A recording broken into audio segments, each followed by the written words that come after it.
The title of my talk is Consumer Stock Ownership Plans, Prototype Business Model for Renewable Energy Communities under the 2018-2019 Clean Energy Package. And I would like to link this main topic with two research areas that are important that we are currently extending, and that is the question of the implications of co-ownership in renewables for renewable energy clusters, energy efficiency and inclusion. So my presentation has mainly three parts. The first part is an introduction to the Clean Energy Package, which is the relaunch of the Energy Union at the European level. And I will focus here on the new rules for prosumership, and especially the rules for collective prosumership, that is renewable energy communities. Then I will, in a second part, I will outline the problems that prosumership and the different business models of prosumership currently face. At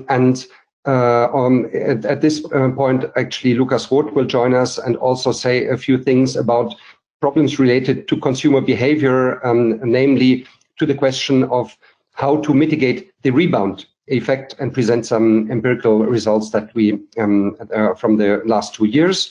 Then after this problem description, the third part of my presentation will focus on the so-called consumer stock ownership plan, which is a financing technique, and I will describe this as a prototype business model for renewable energy communities and give you an overview of the unique selling points on the one hand side of this specific financing model, but also then show you how it can be applied with regard to co-investments of different types of co-investors.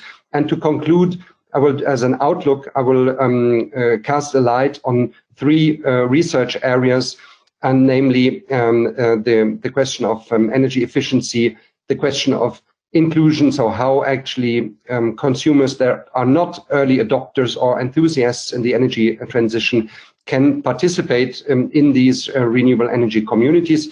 And here the focus lies on people that are usually underrepresented, that is, consumers that usually are not members of, for example, renewable energy cooperatives or similar initiatives.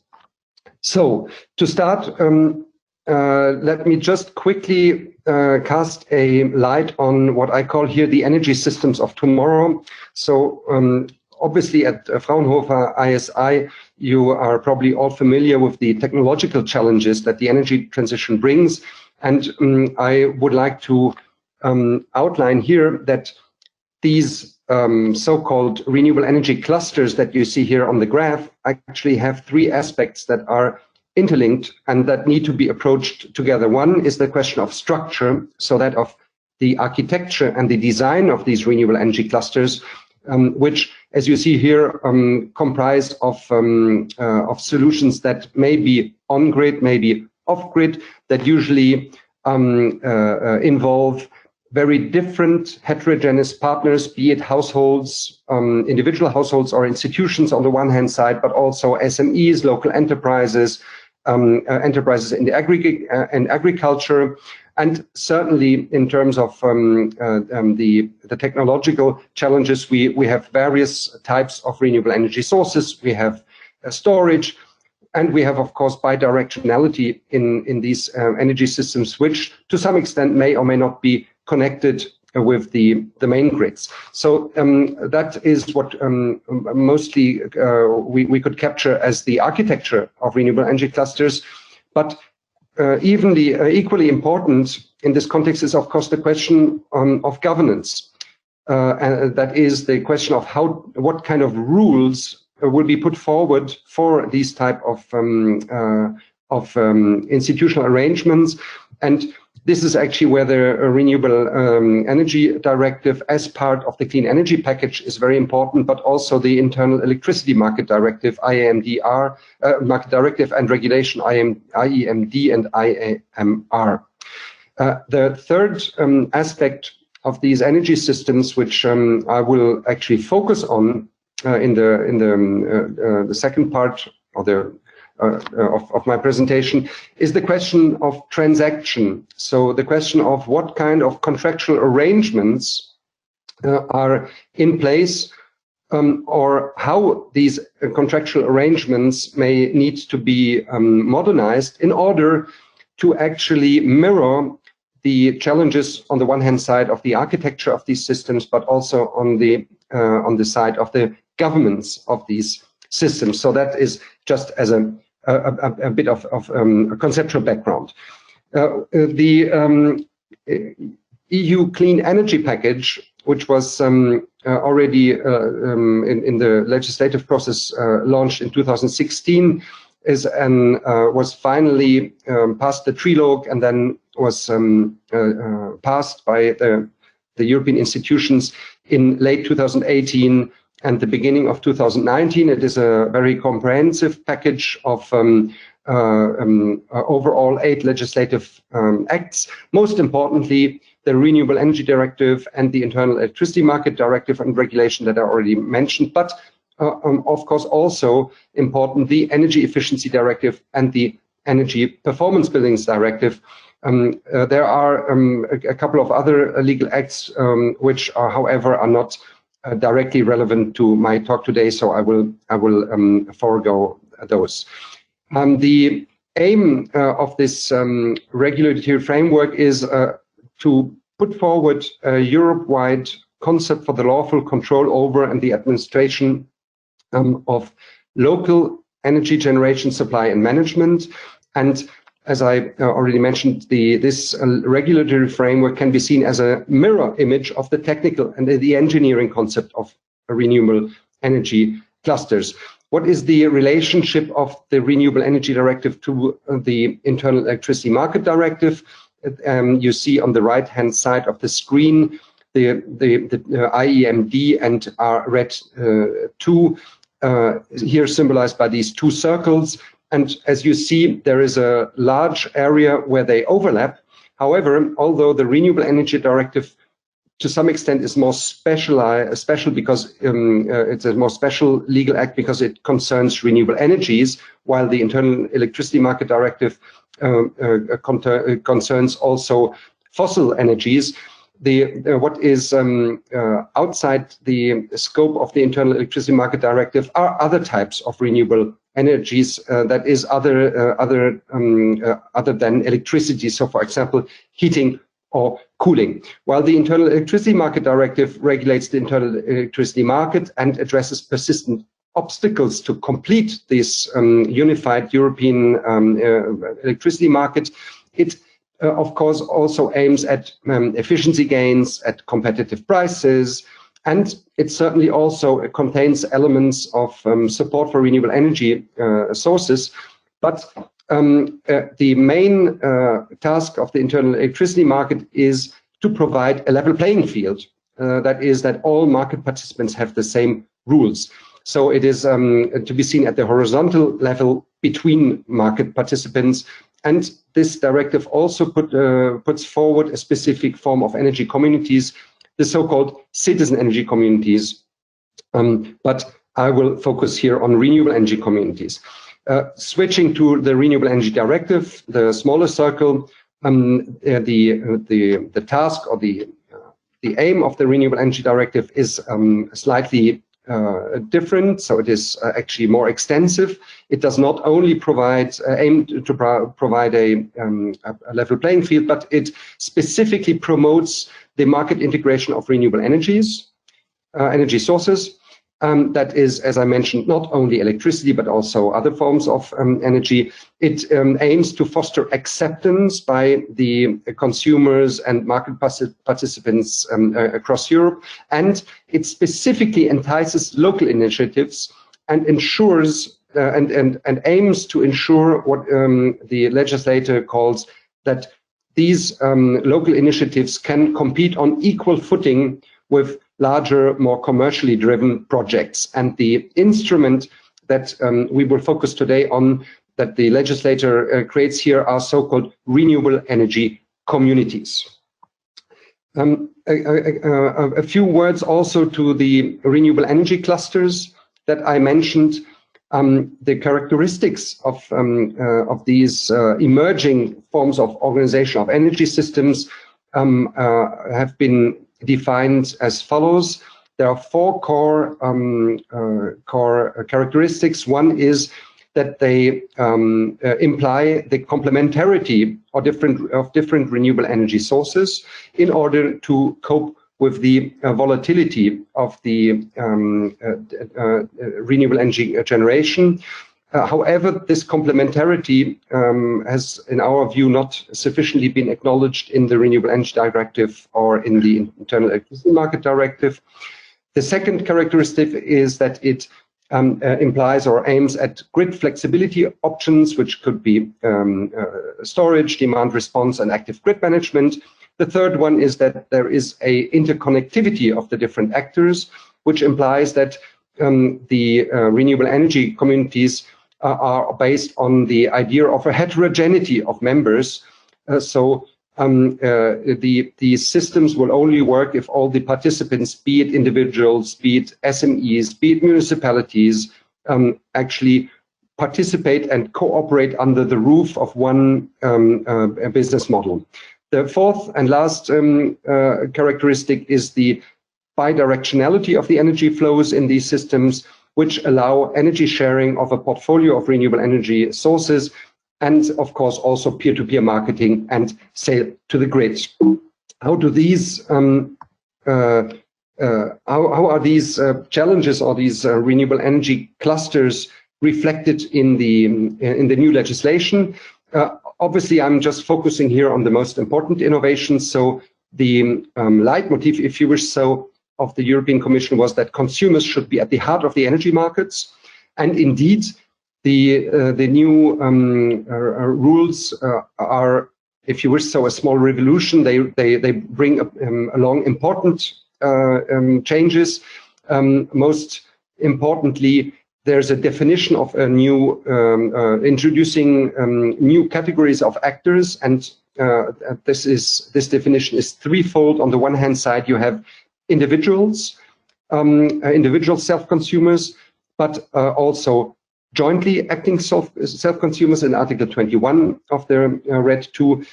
We have a collective organization, which as a prerequisite need to have a legal personality, and those are on the one hand side renewable energy communities, as described in Article 22 of the RED II, and the so-called citizen energy communities, which are described in Article 16 of the Internal Electricity Market Directive. The second really important change that this legislation brings along is that it introduces the idea of virtual net metering, or maybe this should probably be better phrased as electricity and energy sharing within energy communities. That means that as long as a renewable energy community owns two metering points, it has the privilege that using the public grid, they may exchange energy within the partners of that community, within the energy community. So, and this, of course, is an important answer to the challenges of the energy transition with regard to these renewable energy clusters, because it facilitates the complementarity of different energy sources, and it also supports models that provide flexibility and are based on interconnectivity, and certainly it requires the said bidirectionality of the energy flows. Now, for the third innovation that I would like to stress, obviously, as I mentioned, there are many other aspects, but I will focus on these three today, is that the Renewable Energy Directive and the Internal Electricity Market Directive introduce a new governance model. I'm focusing now on renewables, so on the Renewable Energy Directive, and the governance model that the RED II introduces for these renewable energy communities is that on the one hand side, they have to be effectively controlled by their local members. And this is actually a criterion that's also true for the citizen energy communities under the IAMD. And secondly, these renewable energy communities, and that is only that this pertains only for the renewable energy communities, they have to be autonomous from individual shareholders, and that translates into a cap for single shareholders of 33% of the shares in these renewable energy communities. And that means, to make an example, that, for example, an initiative that would be exclusively driven by a municipality, and where the municipality would own either 100% or, let's say, more than 33%, 50% or 51%, would not be eligible as a renewable energy community because of this cap that the whole community has to be sufficiently autonomous from its single shareholders. So if there are three partners,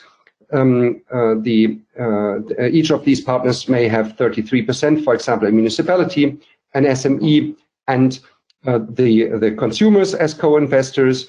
And this, of course, is very important because this autonomy criterion is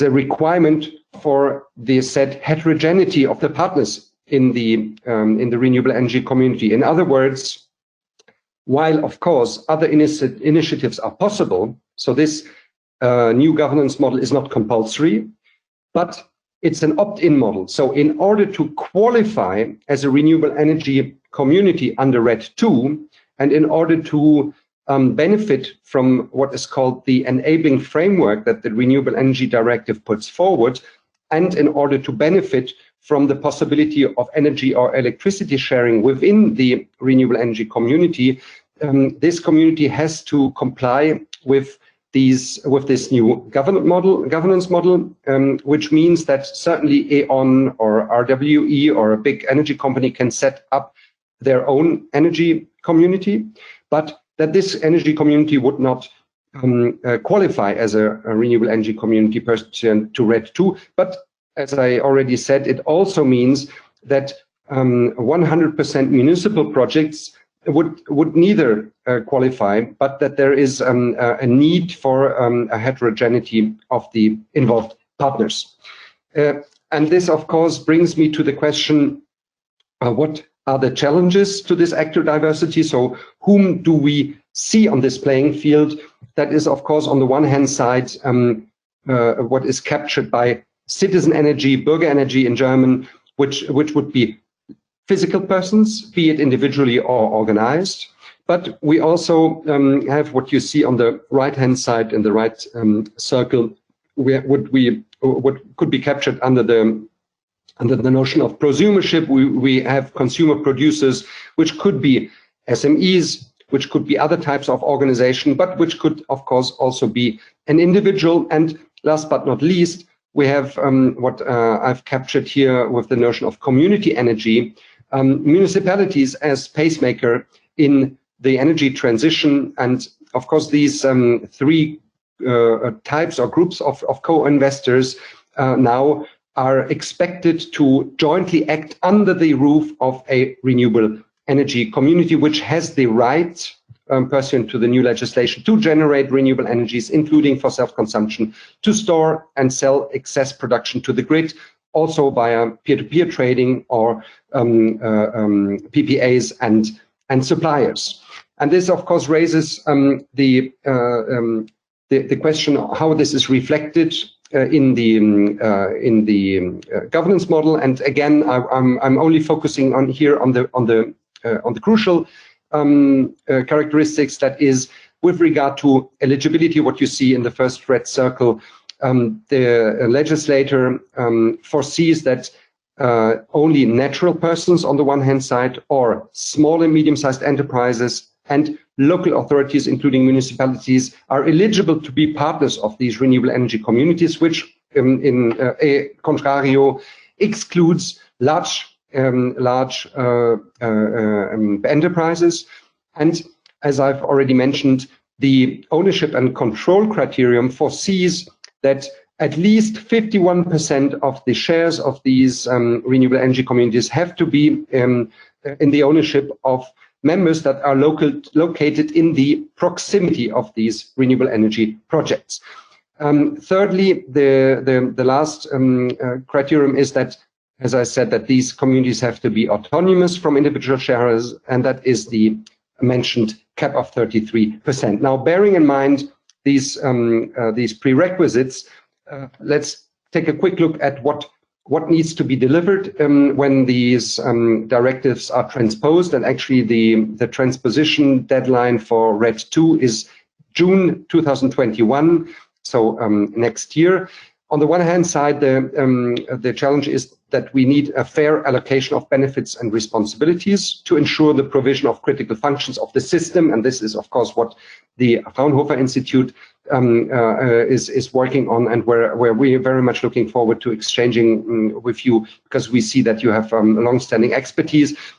We, of course, also, and this should equally be an interesting field for you, that we need to reach energy efficiency aims that are defined in this legislative package. This concerns, on the one hand side, of course, the European building stock, be it public or private, but it certainly also concerns the topic of demand-side management. And we will hear in a moment a few words about the problems in this area from Lukas Roth. And then certainly there's also a challenge that regards the inclusion of broad strata of society. So this could also be described as a notion of energy justice. And this certainly is not just a political aim, but this is an important question with regard to the effects of energy efficiency, because energy efficiency is closely related to behavioral changes. And if broad strata of society are not involved in the energy transition, then it will be very difficult to expect these behavioral changes from them, which would then increase energy efficiency. And what is again important to stress here is that the three crucial layers on my introductory slide are characterized by reciprocity in these new energy systems. So the structure, the technical solution is reflected, or needs to be reflected, in the governance rules in order to enable the involvement of these very different actors, which usually in the past did not jointly embark on in these projects. And this brings us to what I call here transaction business models, and the question of to what extent the existing business models are actually fit to meet this challenge, or to what extent maybe they need to be modernized. And that is what actually the CSOP, the Consumer Stock Ownership Plan, does, which can be described as a modernization of the cooperative approach. And this is what actually our Horizon 2020 project SCORE, supporting consumer ownership in renewable energies, does. But I would like to give the floor now to Lukas Roth, who will briefly present you some of our results of econometric analysis, which asks, or which focuses on demand-side management, and asks whether co-ownership in renewables actually increases energy efficiency and or demand flexibility. Lukas, you have the floor. Okay, thank you very much. So I'm Lukas Roth. Sorry for joining late. I actually have to give a class in parallel, so that's why I will just pop in and give you some information on demand-side management that will relate more or less to what needs to be achieved, because what needs to be achieved we just learned, and demand-side management and energy efficiency are very important in this context. So demand-side management in general comprises all measures that are undertaken to stabilize the grid system at the side of demand, and there are two main factors here, which are energy efficiency and demand flexibility. So that means to consume energy when the supply is very high, or vice versa. So we asked ourselves if there is a relation between co-ownership in renewable energy production facilities and an increase in energy efficiency and or demand flexibility. And the motivation and the problem description behind that was that in Germany, we have a very strong policy focus on self-consumption. That means the policy focus works in a way that people gain the most if they self-consume energy, because the electricity price from the grid is very high compared to what you would get if you sell it to the grid, if you sell energy you produce yourself. At the same time, we observe, or there is scientific evidence for the existence of the so-called rebound effect. And the rebound effect refers to the negative correlation between increased energy savings in monetary terms and the energy usage in kilowatt hours. And that simply means that if people invest in, for example, energy efficiency or renewable energy installations, so they invest something, they save money from it because they don't have to buy energy, for example, from the grid anymore. But then this is associated with higher energy usage in total. And this is, of course, from a systemic perspective, a very big problem, because we also want global energy efficiency in terms of absolute energy efficiency savings. So we ask ourselves if there are any evidence, if there's any evidence for the rebound effect, and if so, if there are mitigation measures to avoid it. We did an econometric analysis with 2 surveys via the platform, the real estate platform Immobilien-Scout24.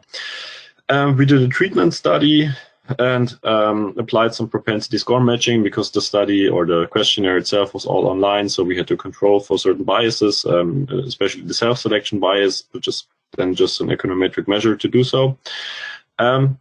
We had 4 research groups, which were people who are not involved with renewable energy at all. Then we had the people who are involved with renewable energy, but only have the possibility to self-consume energy they produce from their installations. Then the sellers, which are only able to sell, and then the consumer sellers, which are able to sell and consume energy at the same time. So they basically have the choice. In those 2 studies, the participants had to rate their willingness regarding, the first study, demand flexibility. So they had to indicate to what extent they are willing to level their electricity demand to the supply in the grid. And then B, energy efficiency in terms of behavioral aspects, how you can behave in a more energy efficient way, but also how willing you would be to invest in energy efficient technology. In different dimensions. For the first study regarding demand flexibility, we had then 2,143 completed questionnaires. The results are already published. That's what I'm going to talk mainly about today. And then for the second one, we had 1,500 questionnaires plus a choice experiment. The analysis is still pending because the data set is very new. We didn't have time so far to work on it.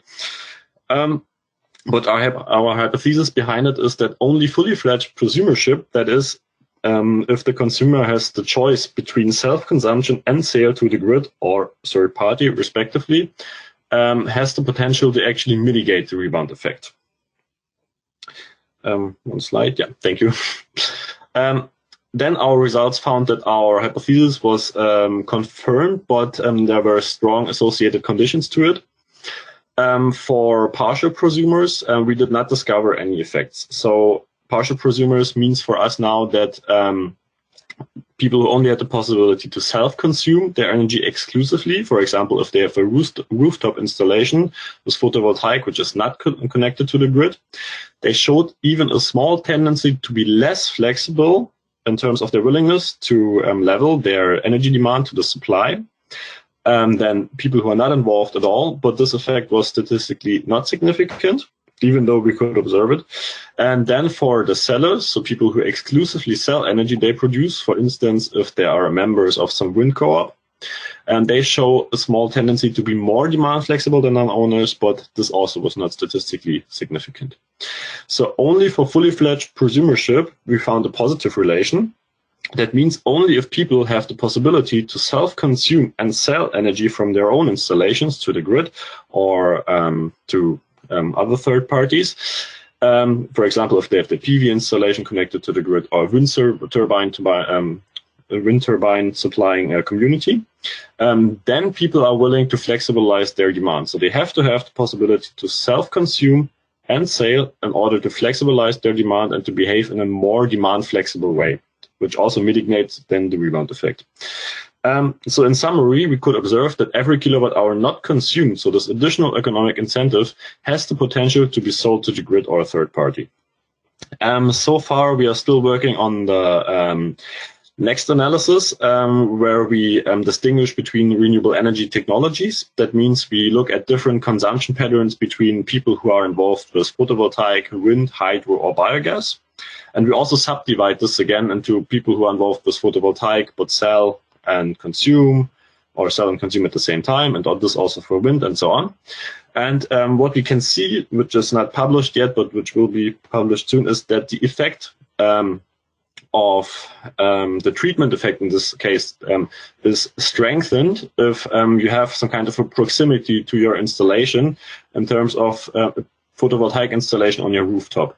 So you have a general effect which occurs if you're if you have the possibility to consume and sell energy at the same time, but this effect is strengthened a lot if you have a close proximity to the installation itself, which means it's close to your home, for example, on your own roof or within your village or anything like this. And versus, of course, then peripheral power plants, for example, biogas or wind turbines, which are far away. Yeah, in case you have any questions, we also put numbers and the econometric model in the annex. We didn't want to bother with that, only present the results. So in case of questions, please feel free to ask. If not, then Professor Lowitzsch. Yes, thank you very much, Lucas, for this introduction to these research results. And I would like to outline that, of course, this was to some extent a prerequisite to our Horizon project, because had there not been any relation between co-ownership and demand-side flexibility and energy efficiency, then it would have been much more difficult to argue the broad integration or inclusion of consumers in these energy community projects. And one could have said that then this would have been merely a political aim in terms of distributive justice and so on and so forth. But what we are arguing here is that actually co-ownership is an important incentive and an important driver for these projects. And the question, of course, now is how to possibly achieve the involvement of individuals in renewable energy projects, which ideally are still scalable. And this brings me to the next slide, and that is a brief overview of the problems that conventional business models face. And I will be very brief here, so I won't go into any details. On the left-hand side, you see individual ownership of renewables. On the right-hand side, you see collective ownership models, which in Germany notably are the best known example, and the prevalent example would be renewable energy cooperatives. The first problem area is the question of bankability and of credit financing of these projects. And as you see in the case of individual ownership, of course, the problem to begin with is that typically these installations will be micro installations. They would be very small. So there's a problem of transaction costs in terms of financing these. You would need many micro loans, and there's of course also a dimension of risk, and not least but not least the unfavorable taxation of such investment schemes. If we think of collective ownership, still the individual member of such a renewable energy cooperative needs money to join the cooperative, and so people who have no savings or have no access to credit are excluded. The cooperatives themselves are usually have low equity, so obviously they take on bank loans, but they face more difficult conditions on the markets. The second problem area are co-investments, and this is really what is of crucial importance with regard to the heterogeneity that I mentioned. Of course, projects which were entirely composed of individuals would qualify as a renewable energy community. However, it is doubtful whether, let's say, 100 citizens together would have enough financial stamina to invest into projects that are that have a certain scale and that are scalable. So again, typical renewable energy co-op projects are relatively small in size. So we meet here the problem of subscale investment. Instead of building an industrial wind turbine, which is much more efficient, these projects will have an inclination to build the wind turbine that they have the money, that their funding is sufficient for, and that of course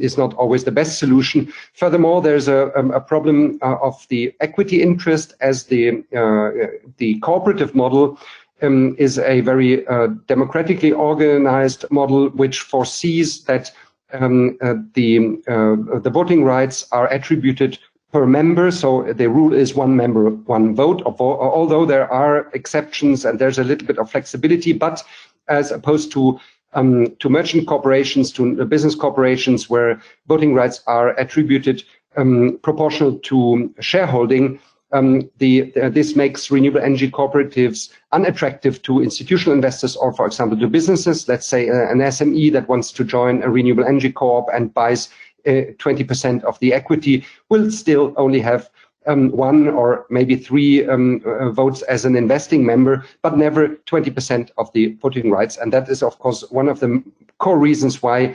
usually cooperatives have much less access to capital and to investments than other types of organizations. Thirdly, there's a problem of market integration, and that is, of course, the problem that if these projects are too small, they lead to a fragmentation on the markets, which is, from the regulatory perspective of policymakers, undesirable. So it is much more difficult to integrate them, and of course, the investments typically are not scalable, which again, of course, poses the question of resource efficiency, which is a very important topic as we know. I would like to now introduce you to the main characteristics of the consumer stock ownership plan. But I would like to once more stress that what we are trying to answer here. So the CSOP model is an answer to the challenge of including heterogeneous co-investors under the roof of our REC, and it is important here to once more emphasize that the governance model for renewable energy communities as such is not compulsory. So the question whether in 10 years from now we will have Europe-wide 500, 5,000 or maybe 50,000 renewable energy communities under RED II depends on the ability of the business models to involve these heterogeneous co-investors and to be also attractive for other investors than just individuals. So in other words, there's a competition between communities, traditional energy communities, and these new emerging renewable energy communities under RED II. And the challenge, as we've seen, of the traditional, or as we've seen, traditional business models actually do not, or only to a certain extent in certain niches, answer these challenges. And that is why the trust-deed model as the CSOP can provide a flexible, low-threshold financing model that, as I will argue in a moment, can play an important role as a bridge technology for this transition to more dispersed co-ownership in renewables. So let's take a look at the key characteristics of the CSOP. Whereas in a traditional business model, consumers that you see in the upper right corner, be them individuals or SMEs, would directly invest in a renewable energy plant. In the CSOP, typically there is an operating company, which normally, as a rule, is a limited liability company. Depending on the national legislation, this, of course, could also be a cooperative. So this model is not incompatible with the co-op model, but for the reason of the attribution of voting rights proportional to shareholding, the preferred form in order to open it up to other co-investors is that of a traditional limited liability company, a closely held limited liability company. What is very different from the existing business models is that the shareholding of our consumers or SMEs in that operating company is not direct, but it is conveyed through a trusteeship.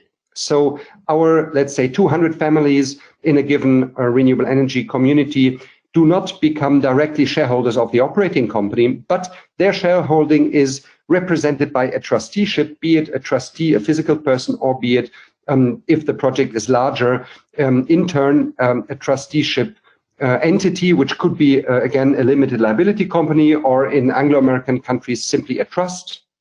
And this has, of course, also two other implications, and that is namely that the for the consumers, the advantage is that they are represented by the trusteeship.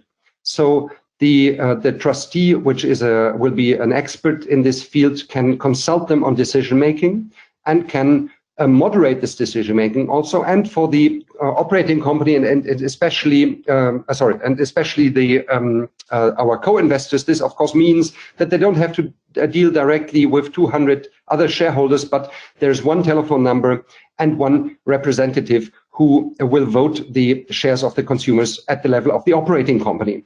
The second advantage of the operating company is, of course, that the operating company can take on leverage. So instead of providing 200 small or micro loans to our consumers, there's one big long-term investment loan to the operating company, which pledges the shares and assets of the investment and of the company to the bank to secure the loan.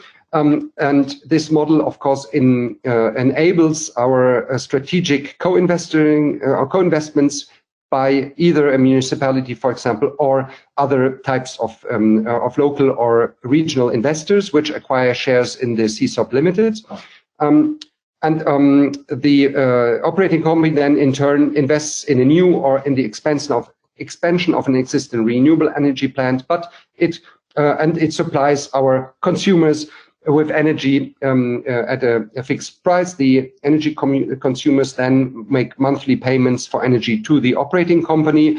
And until the bank loan is paid off, of course, these monthly payments will be just the same as they were before the setting up of the renewable energy community. That means this provides additional liquidity to serve the bank loan.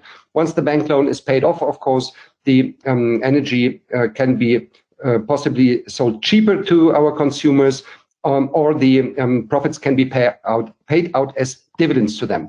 The operating company also will finance and implement energy efficiency measures, most likely in the building hosting the renewable energy plant. And this, of course, will result in a reduction of self-consumption and will increase the excess production that then can be sold either to the grid or to other projects, which of course means that the revenues from the sale of excess production are then revenues of the operating company, which can be used to pay back the bank loan or later to be paid out as dividends to our shareholders. So in summary, this is the repayment of loan. So in summary, the unique selling points of this model are that it provides, on the one hand side, a low threshold investment with no individual liability for our consumers and a second income source once the bank loan is paid off. Secondly, it reduces the entry and exit costs for individual consumers, as these do not become individual shareholders of our operating company. There's an easy way to transfer shares, and that is that only the party of the trusteeship agreement changes. So there's no need for an additional registration with the register court, or in some countries even with the notary public. But this again depends on national legislation. The third area, or the third unique selling point, is that it protects consumers while professionalizing decision making, and this is really equally important. So on the one hand side, the decision-making processes are streamlined through the trusteeship, and this avoids, of course, also a fragmentation of voting rights. So the, let's say, 33% of the consumer's equity is voted en bloc, And this results in a two-level of decision-making. So you have one level of decision-making at the level of within the group of the consumers. And once they have made up their mind for crucial decisions, the trustee will then go into the meeting of the shareholders at the level of the operating company and vote the 33% either yes or no or abstention. This means for the remaining partners, in our case, the municipality and the strategic investor, that they know that the 33% will be voted either yes or no or abstention, so that this block of shareholders is not fragmented. And it also, of course, means that the trusteeship agreement will define which decisions are actually voted by the consumers and which decisions will actually be delegated to the trustee. And this means that, as a rule, day-to-day operations will be left to the trustee. So there will be a mandate to the trustee. And of course the other co-investors. So only the trustee will decide on these day-to-day decisions on the management board of the operating company with the other two shareholders. Whereas crucial decisions, as let's say any investment worth more than 50,000 euros, or a change of the purpose of the investment, or any other crucial or major decision at the level of our operating company, will have to be voted by the individual consumers and then be voted by represented by the trustee on the board of the operating company. So this results in simplified communication for the co-investors. As I mentioned, there is one interlocutor, one telephone number, and at the same time, board representation is guaranteed. Last but not least, all of these three characteristics render investments more attractive for co-investors. And this is especially the case as typically the operating company will be a business corporation where actually voting rights are attributed proportional to shareholding. And it of course also means that a fluctuation among consumer shareholders does not impact overall shareholding structure in the operating company. To illustrate this, I would like now to show you three scenarios of CSOP options under company law. So the base model is that we have our CSOP operating company. As I mentioned, it typically will be a limited liability company set up by the trustee, which owns and operates their renewable energy plant. We have our individual consumer shareholders, be it individuals or small and micro enterprises. They are represented by the trusteeship, be it a limited liability company if it's a large project, or be it an individual trustee. And we have our local co-investors of the local renewable energy community, municipality, SMEs, or other cluster participants. These together are the members of the renewable energy community, which will use leverage taken up by the CSOP operating company to finance the investments, and this will be channeled typically through a mirror loan. So the loan of the financing bank will be given to the operating company first, and then as a mirror loan to the individuals to finance their participation, which makes it much easier for the financing institution to recuperate the assets in case of a default. The members of the renewable energy community pursuant to the new business and governance model will typically have more than 51% to be in effective control, which of course means that strategic investors that are outside of the local members of the renewable energy community may acquire up to 49% of shares, with, however, a cap of 33% each. You remember, there is the autonomy criterion that they have to be independent of individual shareholders. Now, these strategic investors may be a plant engineer that needs acceptance for its project, or an energy supplier. Now, obviously, at this first base model, the question is whether these strategic investors will accept that the operating company takes on a bank loan in order to facilitate the participation of our consumers. This will typically be the case if the strategic investors have a long-term investing horizon and a genuine intrinsic interest in the participation of the consumers. typically in situations where acceptance is a problem. So think of a wind park with 10 wind turbines. One wind turbine could be sold or could be financed through a CSOP with participation of consumers and local co-investors, which would then increase the acceptance of the whole community for the entire wind park. However, there may be situations where strategic investors will not easily accept this. And in this case, the model becomes a little bit more complex because we will actually split the shareholding between the co-investors that are local and our consumers in the CSOP holding, which in turn will be in effective control of the operating company. But the reason for this is that the risk for the bank loan and for the financing, although the operating company will secure the bank loan, the risk and the liability will remain with the CSOP holding, and both the operating company and the CSOP holding usually will be treated as a capital tax group. So they will provide the project with the participants and the investors with a tax shield. And this means that a strategic investor that now acquires a minority stake up to 33% and jointly up to 49% only invests in the operating company, which is not burdened by the bank loan that finances the participation of our consumer co-owners. If, however, we also want to involve professional actors that are simply too large to be eligible co-investors or that are not interested in investing directly into the equity, the model can yet be expanded. And that means that we are actually now distinguishing between, on the one hand side, the operating company, which remains outside of the renewable energy company, and different asset companies, which will actually own the various renewable energy plants. So typically there would be one asset company for, let's say, a wind turbine. There could be one asset company for a biogas reactor and one asset company for photovoltaic installations.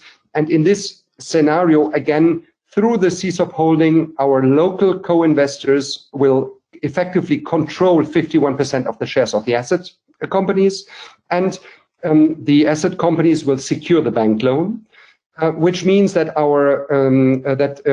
in this scenario we are actually splitting the operation from the assets, and that means that we will be able to delegate the balancing responsibility to a third party, which can then be even a 100% daughter of a strategic investor. And this opens a new horizon for investment. That is, on the one hand side, that the strategic investor can invest into the equity of the assets itself, of course, with the cap of 33%, but the strategic investor can also have an investment interest in owning the operating company, so the operating company in this scenario could even be a 100% daughter of a professional energy company, which as a service would be executing the balancing responsibility for our renewable energy community. And of course, this means that this could also be for various renewable energy communities.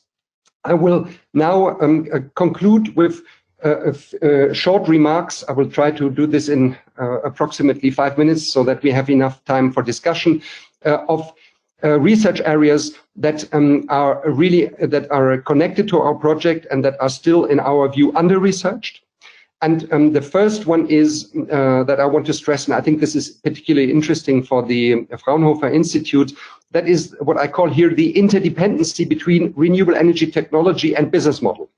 I will refer here to an example from our pilots. One is in the Susa Valley, where we are actually insulating, in Italy, where we're insulating block heating systems, which are fed with wood chips. And the other example that I bring here is from our pilots in Essen in Germany and in Litomyšice in the Czech Republic, which are photovoltaic projects. So in a typical photovoltaic or wind project, actually there is a plant engineer, an ESCO, which builds the plant and actually transfers the ownership of the plant to an operating company which owns the assets from day one. And of course, in this scenario, the municipality or our consumers can directly invest in that operating company. If we look at the block heating system, the situation is quite different. Typically, there will be an ESCO, but in this case, in this case, the example here is the cooperative La Foresta, which actually builds the boiler of, that is elemented with the wood chips. But unlike in the wind or the PV project, the ESCO will not transfer the ownership of the boiler to the client, to, in this case, our municipality or our co-investors, but there will be a strong interest on the investors that actually the ESCO remains owner of this plant, because that ensures that it is the ESCO that will be responsible for the maintenance of this plant. And especially with block heating systems with wood chips, it is crucial that these are operated professionally. If the wood chips are too moist, or if they're too small or too big, the boilers break down early. So typically the ownership of the installation will only be transferred after 20 years, once the investment is depreciated. So this means that actually an investment model will have to be flexible enough to answer to this different investment setting, because in our case of the Coop La Foresta, for example, our first pilot project in 2019 is only one of the projects that the ESCO owns. So if our consumers or our co-op members or the municipality would now invest and become co-owners in the co-op, in the ESCO itself, this would mean that they would not only invest in the new SCORE project, but also in the other projects that are in the portfolio of the ESCO. So as you see, this requires a different business model, in the sense that we have to add an operating company which will in the beginning be owned 100% by the ESCO, in order to provide a business vehicle that our co-investors can invest in, although still the ownership of the or the co-ownership of the plant of the boiler will remain with the ESCO for the set 20 years. The second research area that I want to highlight is the question of inclusion, and the question to what extent co-ownership in renewables can help to mitigate energy poverty. The problem here is that the average energy citizen is actually speaking to you. So he is male, technical affine, educated, slightly over 50 years, has an income of more than 2,500 euros monthly. So we are talking roughly about somewhere of 12 to 15% of society who are these so-called early adopters and who are actually these energy citizens. This, of course, also means that 85% roughly, I mean, I'm simplifying this here, of course, of society are currently not participating in the energy transition. And if we think what Lucas Wood said about the behavioral aspects of co-ownership, of course, the aim should be to at least increase the share of co-owners in order to have these effects. Underrepresented groups are typically low-income citizens, single parents, unemployed, working poor, but also women, less educated, and of course also young people. Why would renewable energy co-ownership contribute to mitigate energy poverty? So the idea, in principle, the mechanism is that once these low-income households would become prosumers and co-owners, they would acquire more knowledge about energy efficiency. They would probably then change their behavior due to the observed effects. In order to sell more, they would consume less, which would in the end mean that the sale of the excess production would create or provide them with additional income, while at the same time their energy bills would be lowered, and the overall disposable household income would increase, which in the end would reduce energy poverty. This all sounds great. However, there's a caveat, and that is that actually we observe a structural obstacle for the inclusion of vulnerable consumers rooted in the welfare state.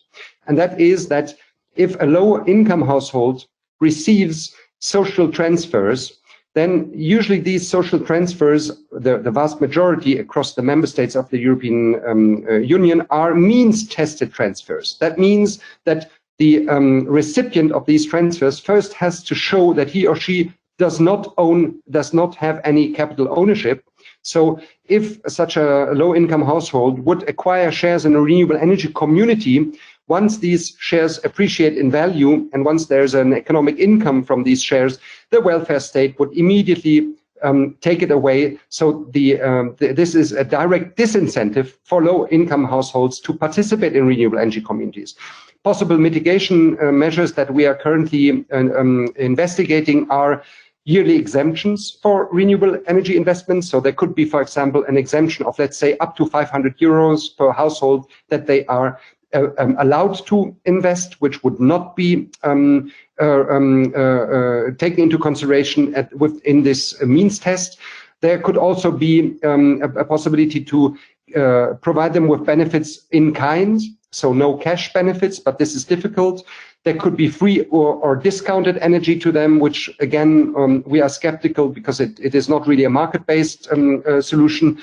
Oh, and of course, there could be, which we are advocating, a model where the trusteeship would function as a shield for these consumers.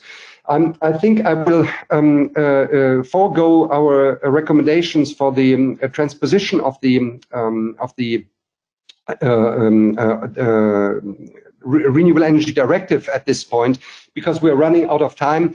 You find additional information on the remaining slides of the presentation. I'll just quickly flick through them in order to explain what you find there. So there's a slide that summarizes recommendations and important issues when transposing the RED II.